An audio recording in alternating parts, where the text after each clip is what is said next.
రాష్ట్రంలో ఉన్నటువంటి మత్స్యకార సోదరీమణులందరికీ రాష్ట్ర ప్రభుత్వం తరపున ముఖ్యమంత్రి శ్రీ నారా చంద్రబాబు నాయుడు గారి తరపున జాతీయ మత్స్యకార దినోత్సవ శుభాకాంక్షలు తెలియజేస్తున్నాను. నేను మత్స్యశాఖని బాధ్యతలు తీసుకున్న తర్వాత ఈరోజు మా కమిషనరేట్లో డీటెయిల్గా రివ్యూ చేయడం జరిగింది. చాలా బాధ ఆవేదన కలుగుతుంది. ఆంధ్రప్రదేశ్ రాష్ట్రానికి, అందులో మత్స్యశాఖలో ఎక్కువ అవకాశాలు ఉన్నటువంటి రాష్ట్రం ఈ రాష్ట్రం. దాదాపుగా 974 కిలోమీటర్లు సుదీర్ఘమైనటువంటి తీర ప్రాంతం ఉంది. అందులో 10-12 జిల్లాలు ఈ తీర ప్రాంతానికి ఆనుకున్నటువంటి జిల్లాలు. దీన్ని మనం డెవలప్మెంట్ చేసుకోగలిగితే, దీనిలో ఉన్నటువంటి అవకాశాలన్నీ కూడా మనం సద్వినియోగం చేసుకోగలిగితే మత్స్యకార కుటుంబాలకి మేలు చేయడమే కాకుండా రాష్ట్ర ఆదాయాన్ని పెంచుకోవడానికి అనేకమైనటువంటి మార్గాలు ఉన్నాయి. లాస్ట్ 5 years చెప్పాలంటే డిపార్ట్మెంట్ ఉందో లేదో అనే స్థాయికి తీసుకెళ్ళారు. ఈరోజు రివ్యూ చేస్తుంటే చాలా బాధాకరమైనటువంటి విషయాలు బయటపడ్డాయి. ఈ దేశంలో అనేక రాష్ట్రాలు ఉన్నాయి, తీర ప్రాంతం ఉన్నటువంటి రాష్ట్రాలు. వాటికంటే మిన్నగా తీర ప్రాంతం ఉన్నటువంటి మన రాష్ట్రాన్ని చూస్తే ఆవేదన కలుగుతుంది. ఫర్ ఎగ్జాంపుల్గా 974 కిలోమీటర్లు ఉన్నటువంటి ఆంధ్రప్రదేశ్ రాష్ట్రంలో 4 హార్బర్స్ ఉన్నాయి. అందులో 2 పనిచేస్తున్నాయి, 2 పనిచేయటం లేదు. అదే మనం మిగిలినటువంటి రాష్ట్రాలు తీసుకుంటే కేరళ కానీ, గుజరాత్ కానీ, ఈ 4 హార్బర్స్ చూస్తే యావరేజ్న 258 కిలోమీటర్లకి ఒక హార్బర్ ఉంది. అదే మనం కేరళకి వెళ్తే 27 కిలోమీటర్లకి ఒక హార్బర్ ఉంది. అదే గుజరాత్కి వెళ్తే 87 కిలోమీటర్లకి ఒక హార్బర్ ఉంది. అక్కడ మత్స్య సంపద ఎందుకు వస్తుందంటే, ఎన్ని హార్బర్లు మనం అన్ని క్రియేట్ చేసుకోగలిగితే అంత ఎక్కువ మత్స్య సంపదని మనం సేకరించడానికి అవకాశాలు ఉంటాయి. మన రాష్ట్రంలో ఈ మత్స్య సంపద డెవలప్మెంట్ కాకపోవడానికి కారణం పూర్తిగా ఇన్ఫ్రాస్ట్రక్చర్ లేదు, హార్బర్స్ లేవు, ల్యాండ్ సెంటర్లు లేవు. ఇటువంటి ఇబ్బందులన్నీ కూడా ఈ రాష్ట్రంలో ఉన్నాయి. ఈ ప్రభుత్వం వచ్చిన తర్వాత ఒక 4 హార్బర్స్ని టెండర్లు పిలిచారు.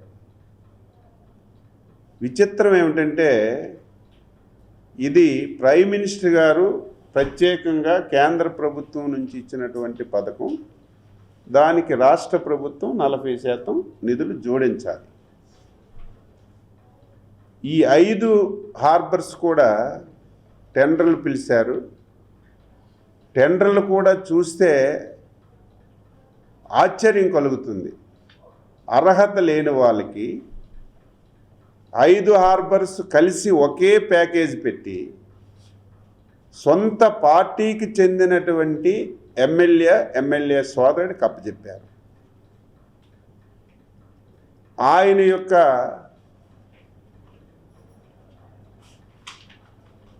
కాంట్రాక్ట్ వ్యవహారాలన్నీ పరిశీలన చేస్తే హార్బర్స్లో పూర్తిగా ఎక్స్పీరియన్స్ లేనటువంటి వ్యక్తి. ఆ వ్యక్తికి సింగిల్ ప్యాకేజ్ ఇచ్చి కాంట్రాక్ట్ అప్పచెప్పారు.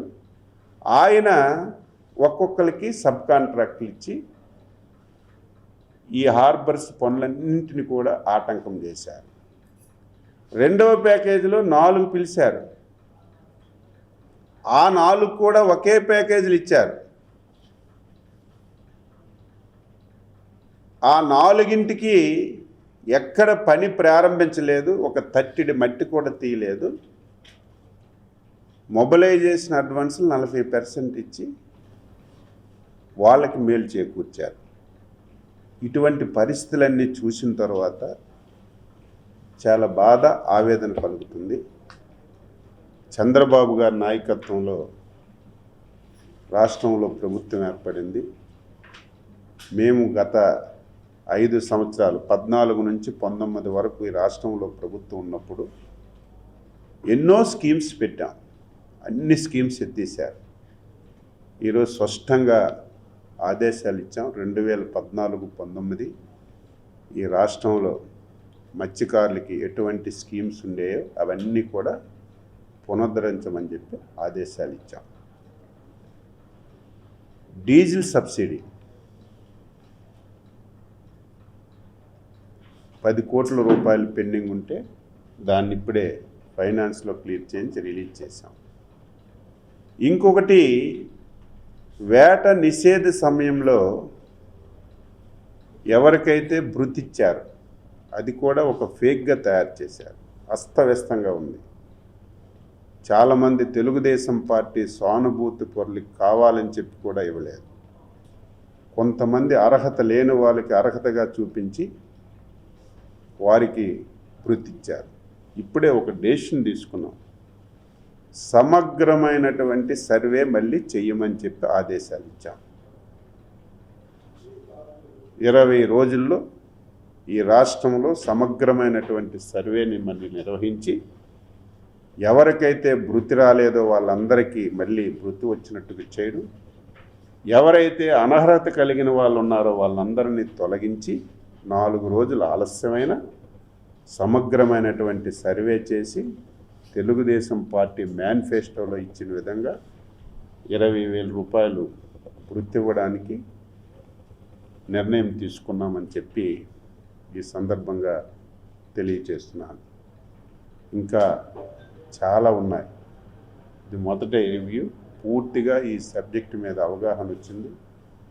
నా ఆలోచన ఏమిటంటే 26 మెరైన్ పోలీస్ స్టేషన్స్ ఉన్నాయి తీర ప్రాంతం అంతా.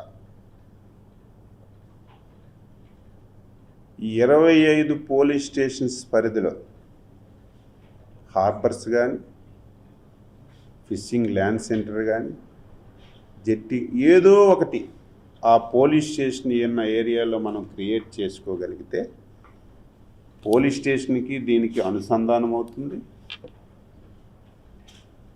మనకి మత్స్య సంపదను ఎక్కువగా సముద్రం నుంచి తీసుకురావడానికి అవకాశాలు ఉంటాయి. దీన్ని ఒకసారి స్టడీ చేసి మనం ఎంతవరకు చేయాలి, కేంద్ర ప్రభుత్వం నుంచి ఎంతవరకు సహాయం తీసుకోవాలని ఆలోచనతో కార్యక్రమాలన్నీ చేస్తున్నాం. ఏది ఏమైనా సరే జాతీయ మత్స్యకార దినోత్సవం రోజు ఈ రివ్యూ చేయడం ఆనందం.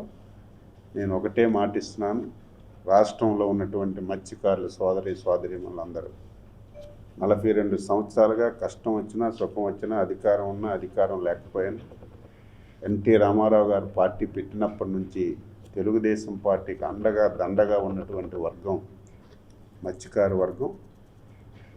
ఎన్ని విధాల అవకాశం ఉంటే అన్ని విధాలు కూడా ఈ వర్గాన్ని అన్ని విధాలా సహాయపడతాం. మత్స్య సంపదని మేము పెంపొందించి ఈ రాష్ట్రం యొక్క ఆదాయాన్ని పెంచడమే కాకుండా అధునాతనమైనటువంటి టెక్నాలజీని కూడా ఉపయోగించుకుంటాం. ఈరోజు కేంద్ర ప్రభుత్వం శాటిలైట్ సిస్టాన్ని ఇచ్చింది.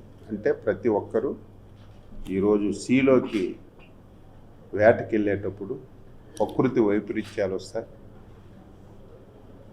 అటువంటి సమయంలో కనెక్టివిటీ పూర్తిగా ఉండదు. అటు వెళ్ళే వాళ్ళు ఆందోళన చెందుతారు, ఇంట్లో ఉన్నటువంటి ఫ్యామిలీ మెంబర్స్ కూడా ఆందోళన చెందుతారు. ఇటువంటి వారికి శాటిలైట్ సిస్టాన్ని కేంద్ర ప్రభుత్వం ప్రవేశపెట్టింది. ఇప్పటికే 20,000 పడవలు ఉంటే వేటకెళ్ళినవి, ఒక 4,000 పడవలకి ఆ సిస్టాన్ని పెట్టమని ఆదేశాలు ఇచ్చారు, పెడుతున్నాం. నేను ఇప్పుడే చెప్పాను, మనది సుదీర్ఘమైన తీర ప్రాంతం, నిరంతరం సైక్లోన్స్ వస్తున్నటువంటి రాష్ట్రం.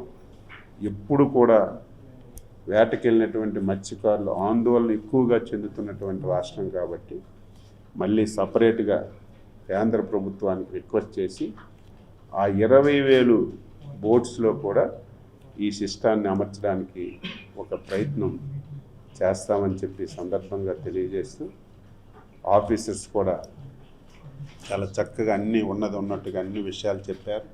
అందరం కలిసి ఒక ఫ్రెండ్లీగా ఈ శాఖని దేశంలోనే ఒక మంచి ఆదర్శవంతమైనటువంటి శాఖగా, ఈ శాఖ ద్వారా ప్రతి ఒక్కరికి మేలు జరిగిందని అచ్చెన్నాయుడుగా నేను ఆఫీసర్స్తో చెప్పుకోకుండా ఎవరైతే బెనిఫిషరీస్ ఉన్నారో వాళ్ళు చెప్పుకునే విధంగా మేము సేవలు అందిస్తామని ఈ సందర్భంగా ప్రతి ఒక్కరికి తెలియజేస్తూ అందరికీ నమస్కారం. సార్, ఇప్పుడు ఈ అర్హత లేని వారికి టెండర్లు ఇచ్చారన్నారు కదా, గత ప్రభుత్వం లాగా రివర్స్ హ్యాండింగ్ వెళ్తారా, లేదా కంటిన్యూ చేస్తారా? స్టడీ చేసి ఇప్పుడు ఈరోజు ఫస్ట్ రివ్యూ నేను ఉన్నట్టు చెప్పాను. అర్హత లేకుండా ఇవ్వడమే కాకుండా ఆయన ఎక్కడా చేయడం లేదు. టెండర్లు తీసుకున్నారు, 5 హార్బర్లు టెండర్లు తీసుకొని అన్నీ సబ్కి ఇచ్చారు. ఒక ప్యాకేజ్ అయితే టెండర్లు తీసుకున్నారు, మొబిలైజేషన్ అడ్వాన్స్ తీసుకున్నారు, ఎక్కడ ప్రారంభించలేదు. ఇవన్నీ ఇప్పుడు తెలుసుకున్నాం. దీన్ని ముఖ్యమంత్రి గారి దృష్టిలో పెట్టి మళ్ళీ ఒకసారి దీని మీద రివ్యూ చేసి ఏది ఈ రాష్ట్రానికి బాగుంటుందంటే, ఏది మత్స్యకారులకు ఉపయోగపడుతుందంటే, దేనివల్ల అభివృద్ధి త్వరగా జరుగుతుందంటే ఆ నిర్ణయానికి కట్టుబడి ముందుకెళ్తాం.